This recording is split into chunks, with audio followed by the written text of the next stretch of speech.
تازه خبر طالبان وايي د غني ټاکل په دې معنا دی چې اشغالګر لا هم د افغان وژنې لړۍ ته هوډمن دی.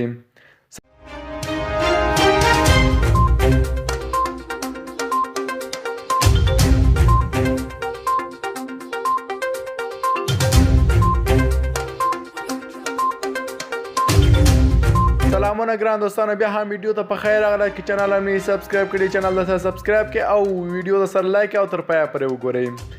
وروسته له هغه چې د ټاکنو خپلواک کمیسیون د ګډ حکومت مشر اشرف غني د ټاکنو مخکښ اعلان کړ، طالبانو ورباندې توند غبرګون ښودلی او د غني ټاکل کېدل د افغان وژنې لړۍ ته د بحرانیانو د هوډ ښکارا نښه بللې.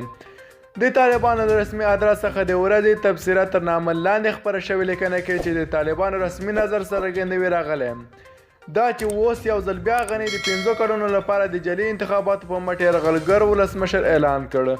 دا په دې معنا ده چې يرغلګر د افغان دښمني او افغان انسان وژنې لړۍ ته نور هم هوډمن دی چې دوام به ورکوي. له دې نه نه ښکاري چې د بشردوستۍ او سوله ساتي ځواک په نوم راغلی.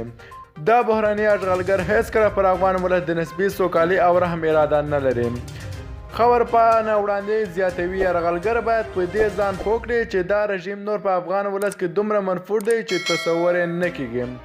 نو که يرغلګر بیا هم د داسې جنایتکاري ډلګۍ ملاتړ ته دوام ورکوي نو مطلب دا چې يرغلګر به نور هم په نړیوال او ولسي کچه ځان د کرکې او نفرت وړ وګرځوي او هغه ادعاوې به مطلق دروغ ثابت شي چې ویلې موږ د دیموکراسي، عدالت او د افغان ولس د سوکالۍ لپاره د سوله ساتي ځواک په توګه راغلي یو. د طالبانو په خبره د غني له بیا ټاکلو سره به بحرانیان نور هم د افغان ولس او نړۍ په منځ کې منفور او د کرکې وړ وګرځي.